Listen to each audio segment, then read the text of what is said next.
जग्गू भी बड़ा हो गया है, उसको भी आप काम पर ले जाया करो। तुम चिंता मत किया करो, मेरा बेटा बहुत बुद्धिमान है, यह जल्द ही काम सीख जाएगा। पिताजी, ऐसा कौन सा काम है जो आप रात में करते हो? दूसरे सारे पक्षी तो दिन में धंधा करते हैं और सारे लोग तो रात में सोते हैं। हा, यह बात मैं तुमको आज रात बताऊंगा। ऐसे हंसते हुए कालू कौवा घर से निकल जाता है। चाचा कबूतर, आज आप बहुत खुश नजर आ रहे हो, क्या बात है? हाँ कालू कौवा, आज मैं बहुत खुश हूँ क्योंकि कल मेरे बेटे की आंखों की रोशनी वापस आ जाएगी। मैंने इतने पैसे इकट्ठे कर लिए हैं कि मैं अपने बेटे की आंखों की रोशनी का ऑपरेशन करवा सकता हूँ। अच्छा, तो आपने बहुत पैसे जमा कर लिए होंगे। मैंने जो आज तक कमाया, मैंने इसलिए कमाया, वो आज दिन आ ही गया है। चलो मैं अब चलता हूँ, ये बात टूनी चिड़िया को भी बताना है। खुशी से झूमता हुआ कबूतर वहाँ से चला जाता है। अब रात के लिए मुझे भी तैयारी करनी होगी, अब मैं चलता हूँ घर। और फिर कालू कौवा भी अपने घर चला जाता है और फिर शाम भी हो जाती है। मेरा लाल रुमाल कहाँ पर है? वो तो संदूक में है, पर तुम आज जा कहाँ रहे हो? फिर कालू कौवा गोरी के कान में कहता है, आज कबूतर चाचा का घर लूटेंगे, उसके पास बहुत सारे पैसे हैं, उसने खुद बताया है मुझे। और फिर इतना में जग्गू भी घर आ जाता है। जग्गू बेटा, तुम सो जाओ, फिर तुम अपने पिता के साथ काम पर जाना। जग्गू भी अपने पिता के साथ जाने के लिए तैयार था। पिताजी, आप कहाँ पर जाए तो मुझे जगा लेना। जरूर बेटा जरूर, मैं तुमको जगा लूंगा, तुम अब सो जाओ। वो दिन होगा जो मेरा बेटा जंगल देख पाएगा। मम्मा, क्या फूल सुंदर होते हैं, मैं उनका रंग देख पाऊंगा क्या?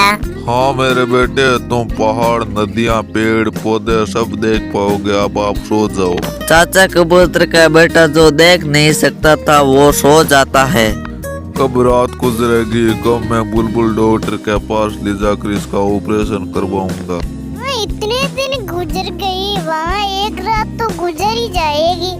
फिर कबूतर और उसके पत्नी भी सो जाते हैं, लेकिन जाग रहा था तो कालू कौवा जाग रहा था। वह अपने मुंह पर लाल रुमाल बांध कर अपने बेटे को आवाज लगाता है, उठो उठो जग्गू, मेरे साथ काम पर नहीं जाओगे क्या? जग्गू जल्दी से उठकर बैठ जाता है। ये लो बेटा छोटा रुमाल, इसको अपने मुंह पर बांध लो। अरे पापा, हम अपने चेहरा छुपा कर क्यों जा रहे हैं? बाकी पक्षी तो अपना चेहरा नहीं छुपा कर जाते हैं। अगर मेरे साथ जाना है तो मेरा कहना मानना पड़ेगा।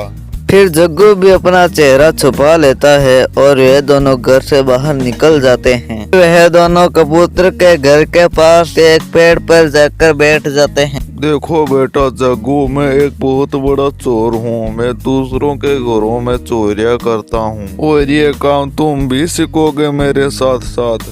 यह सुनकर जग्गू हैरान हो जाता है। मगर पिताजी, चोरियाँ करना तो पाप है। बेटा, अपना पेट भरने के लिए कुछ भी करना पड़ता है, अपनी जान बचाने के लिए दूसरों की जान लेनी पड़ती है।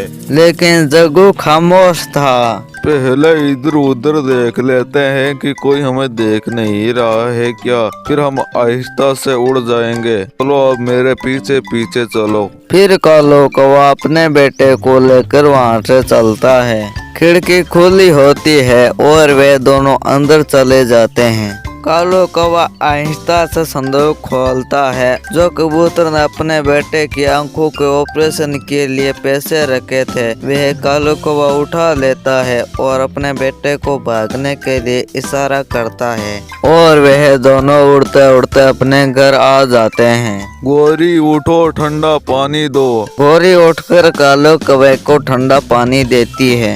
हाथ लगा क्या जग्गू के पिताजी? जग्गू को पूछो, हमको बहुत बड़ा माल मिला है, हमारा बेटा किस्मत वाला है। देखो आज पहले ही दिन कितने सारे पैसे मिले हैं। माँ, मुझे नहीं पता था कि मेरे पिताजी चोरियाँ करते हैं। अब सीख लिया ना, अब ये काम अच्छे से सीख लो। जैसे तुम ऐश करते हो वैसे ही तुम्हारे बेटे ऐश करेंगे। और फिर वे सभी सो जाते हैं और जल्दी ही सुबह हो जाती है। के पिता उठे, हम तो लूट गए, बर्बाद हो गए, किसी चोर ने हमारा पैसा चोर लिए। टूनी क्या कह रही हो तुम? संदूक खुली हुई है, उसमें पैसे नहीं है। कबूतर अपना सिर पकड़ लेता है। ऐसा कैसा हो सकता है? इतना बेरहम कौन हो सकता है? मम्मा क्या हुआ, आप सब रो क्यों रहे हो? वह सभी रो रहे थे। मैंने वे सब पैसे मेरे बेटे के आंखों ऑपरेशन के लिए किए थे। मेरी खुशियाँ छीन कर ले गया वह चोर। वह मेरे बेटे की आंखों की रोशनी छीन कर ले गया। मैं कितना मजबूर हूँ, कुछ भी नहीं कर सकता हूँ। रो मत चाचा जी, रो मत। हमने तो बहुत ही मेहनत से कमाया था, पर वो दुष्ट चोर हमारे पैसे ले गया है। हम उस दुष्ट चोर को पकड़ देंगे, पता नहीं वो दुष्ट चोर कौन होगा। अब मेरे बेटे की आंखों की रोशनी कभी नहीं आएगी, कभी नहीं आएगी। सुबह से कालू का बेटा नदी के किनारे बैठे सोच रहा था। पिताजी ने तो कबूतर अंकल के सारे पैसे चुरा लिए थे। उन्होंने जरा भी नहीं सोचा था कि कबूतर अंकल ने तो वे पैसे अपने बेटे की आंखों के ऑपरेशन के लिए रखे हुए थे। उसकी आंखों में आंसू थे और वह किकी के बारे में ही सोच रहा था। और रात हो जाती है। गौरी, अब हम 2-4 दिन घर में ही रहेंगे, क्योंकि कबूतर को पता नहीं चलना चाहिए कि चोरी हमने की है। अब तुम सो जाओ, जग्गू बेटा तुम भी सो जाओ। आधी रात हो जाती है और जग्गू कौवा उठता है। वह उठकर अपने पिता की अलमारी के पास जाता है और अलमारी में जितने भी पैसे थे वे एक बैग में डाल लेता है। मुझे माफ कर देना पिताजी, मैं आपके रास्ते पर नहीं चल सकता हूँ। वह कबूतर के घर जाता है और उसकी खिड़की से वह बैग अंदर फेंक देता है और वह घर भाग जाता है। प्यारे दोस्तों, इस कहानी का अगला भाग देखने के लिए कल तक आपको इंतजार करना पड़ेगा। यह कहानी आपको कैसे लगी कमेंट करके जरूर